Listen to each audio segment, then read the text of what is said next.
خدامه دخلت البيت عائله لاباس عليهم، قلبت حياتهم راسا على عقب بالجمال ديالها، لكن نهايه صدمه عمركم ما تقدروا تتخيلوها. تخيلوا معايا ولد مولات الدار وقع في الحب ديالها، والاب هو اللي كان متزوجها بالسر وحملات منه. خليك معايا حتى الاخر باش تعرفوا على التفاصيل ديال هذه القصه الواقعيه اللي غتضر في القلب. ليلى عمرها 25 عام، أرملة، عندها ولد صغير عنده 5 سنين، ترملات على رجلها وهي صغيرة، عايشة مع أمها وما عندهاش لا أب ولا خوت، عندها غير ميمتها وولدها. الضيقة المادية دفعتها تقلب على خدمة ودقت كاع البيبان تباب محلها. في الاخر اضطرت انها تخدم في الديوره. دقات على واحد العائله لاباس عليهم، طلبت منهم انها تخدم عندهم ووافقوا. مول الدار سميتو الحاج حمد ومرته الحاجه فاطمه، عايشين في بيت بحال القصر في واحد الحي راقي. عندهم 3 الوليدات، 2 مزوجين على برا وواحد اعزب عنده 25 عام. هاد الولد سميتو ياسين ومازال عايش معاهم. هنا بدات ليلى خدامه معهم وعجبها الحال، وتم الانظار عجباتهم ليلى، وتم الانظار عجباتهم الخدمه ديال ليلى. كلشي ولا كيبغيها ويحمق عليها، ولاو كيعتبروها وحده من العائله ديالهم. وبما ان الدار بعيده على دارهم، قدرت انها تخلي وليدها عند امها وتبقى معاهم لمده 2 ولا 3 ايام فيها الباته. كلشي ولا كيحترمها، وتا ياسين ولا كيعاملها باحترام كبير. حتى لهنا كلشي كان طبيعي. ليلى حيت بنت طيبه نقيه وخدومه، عندها اللسان الحلو الماضي، وكملتها بالزين والتباتة. لكن شي ايام بدات الحاجه فاطمه كتلاحظ شي حوايج غريبه فيها. الحاجه فاطمه ولات كترد البال بان ليلى ولات كتنعزل وما بقاتش كتبغي حتى كتخرج معاهم، ولات قليله الهضره معاهم. سولاتها، قالت لها بنيتي ليلى واش عندك شي مشكل؟ فيما تنقولوا لك يلا خرجي معنا ما كتبغيش، ما بقيتيش بحال الاول تهضري معنا وكتحتي معنا ياك ما كاين باس. كتقول لها لا الحاجه غير ما قاداش عيانه. ليلى كانوا عاطينها بيت بوحدها في الدار، ليلى كانوا عاطينها بيت بوحدها في الفيلا وعايشه معزوله عليهم. لكن رغم هذا الشيء كامل ما كتنعش وما كتشوفوش. مره كتبغي تنزل عند الحاجه بالليل، كتدق عليها كتلقاها فايقه وكتحس بها بحال خايفه من شي حاجه اللي ما عرفاتش شنو هي.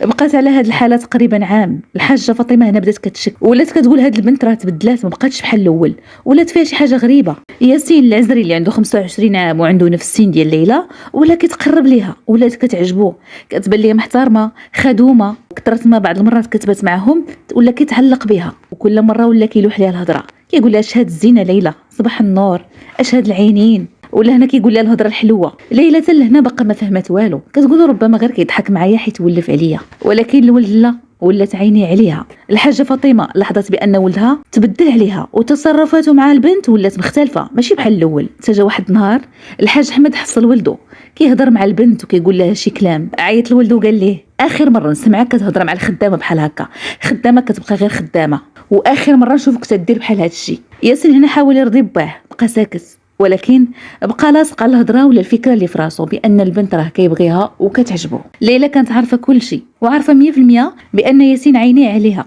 هادشي هنا زاد قلقها بزاف. في الليل ملي كتبغي تدخل نعس بيتها كتطلع عليه كتلقاه بارك في الصاله، عاد زيد الكلام الحلو اللي كيلوح ليها.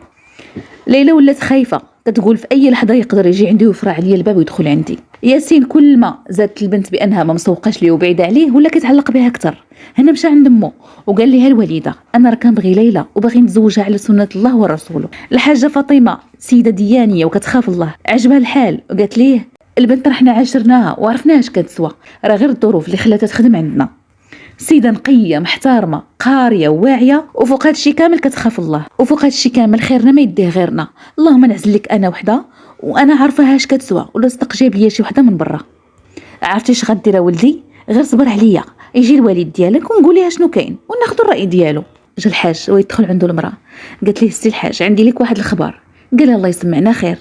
قالت ليه ولدك راه باغي يتزوج بليلى على سنه الله ورسوله، وانا صراحه بان لي راه احسن الاختيار. سيده بنت الناس وباقا صغيره قدو وقاريه واعيه زعما، وتا هاد الخدمه مسكينه راه غير الظروف اللي خلاتها تخدم بحال هكا. هنا الراجل غير سمع الخبر بحال خشيتي صبحك في عينه، بغى يجهل، كيقول لها ما يمكنش الا الخدامه.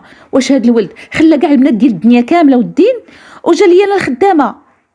وفوق هاد الشيء كامل انا مواعد خويا باش نزوجو بنته، غياخد بنت عمو بغا ولا كره. هنا رجعت الحاجه عند ياسين وقالت لها وليدي راه ما خليت ما ندير مع باك، ولكن هو رافض. هنا ياسين مصمم حتى لو رفض باه باغي ياخدها، ومن تماك ولات المشاكل تقريبا يوميا بينه وبين الاب ديالو. وكل نهار كيطرى شي مشاكل على اتفه الامور. هنا الاب زاد كيحكر بزاف على ولده، سورتو كيشوف الولد بانه ما حدو غادي وكيتعلق بالبنت اكثر. لكن ياسين كان مصمم. تتفرقع واحد النهار في وجه باه وقال ليه شوف الوالد، واخا ما عرفت شنو دير، انا ديك البنت راه هي اللي غنتزوج بغيتي ولا كرهتي. هنا الاب ديالو جرى عليه من الدار، قال ليه جمع حوايجك وخرج عليا من الدار، ما نشوفك وما تعرفني ما نعرفك. ياسين مشى عند خوه الكبير وبقى عنده تقريبا 3 شهور. اما الام مسكينه ولات ما بين نارين، تخيل طلب وترجى في الاب باش يرجع ولده، لكن الاب كان رافض، ما بغيش يشوف حتى وجهه. بقات على هذه الحاله لمده 4 شهور. الحاجه فاطمه زادت لاحظت بان ليلى ما بقاتش ديك البنت اللي بحال الاول، ولات كسوله، ما بقاش في هذاك النشاط اللي كان قبل، ولات دائما سارحه وعينيها طايحين. اما الا هضرتي معاها تقدر ترجع لك الهضره، تقدر لا، كتبان بحال مستوها. هنا مشات سولاتها، قالت لها بنيتي ياك ما كاين باس، ياك ما مريضه ولا شي حاجه، قولي لي اش كاين. قالت لها لا الحاجه الحمد لله كنحس براسي بخير، غير واقيلا ضربني البرد. الحاجه مشات قالتها الراجل، قال لها عرفتي اش غديري ملي حسيتي بها مريضه، قولها تمشي ترجع لدارهم ان شاء الله، غير دير لاباس وترجع. وفعلا جمعت حويجاتها ومشات لدارهم. هنا ياسين عرف بان ليلى مشات لدارهم، مشى عندها كيجري، قال لها ليلى انا راه كنبغيك وباغي نتزوجك، وولدك غنديرو بحال ولدي، ولدك غنخليه بين عينيا. اما ليلى هنا ملي سمعتو كيقول لها الهضره بقات كتبكي، كتقول ليه انا مزوقه فيك، ما بغيت والو منك، غير بعد مني وعطيني التقار، انا راه ما نصلحش ليك نهائيا.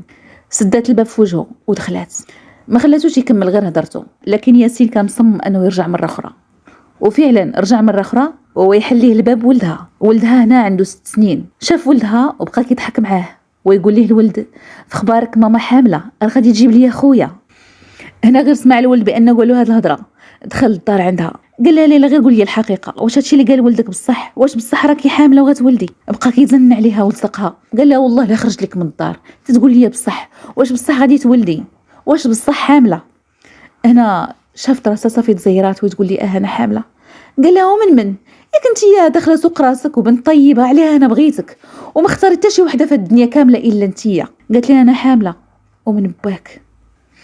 هنا ياسين غير سمع باك صافي تصدم، تلفات به الدنيا. وهنا بدات كتعاود ليه، قالت ليه باك صراحه راه كان فاتح معايا الموضوع مش حال هادي، ولاني انا ما بغيتش نمشي في طريق الحرام، وكان كيجي عندي دايما في نص الليل وكيبقى يضغط عليا، كيخليكم حتى كتنعسوا كاملين، وانا كنخاف الله وخفت من الحرام ووافقت باش نستر راسي ونحمي وليدي معايا، وفوق هادشي كامل راه تزوجني بالسر، يعني ما درت شي حاجه حرام. هنا صافي غير سمع هاد الهضره قال لها صافي سكتي، ما بقيت بغيت نعرف حتى حاجه، صافي خلي عندك هضرتك.